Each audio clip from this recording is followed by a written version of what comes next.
Hello guys, in this video I am going to show you how to set the currency in the AirAsia application. But first I just want to mention, don't forget to subscribe to my channel, because at 10,000 subscribers I am going to show you my whole YouTube revenue statistics and growth strategy, as well as how to make money online.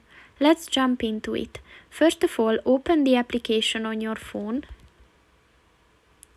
And then click on the account button at the bottom of the page on the right.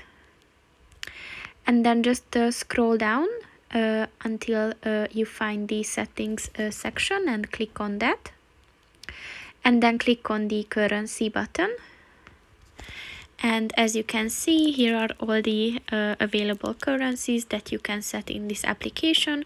So for example, if you need, you can set it for a British pound, and once the green tick appears next to it, it means that it is set. So that's pretty much it for this video, guys. See you in the next one. Goodbye.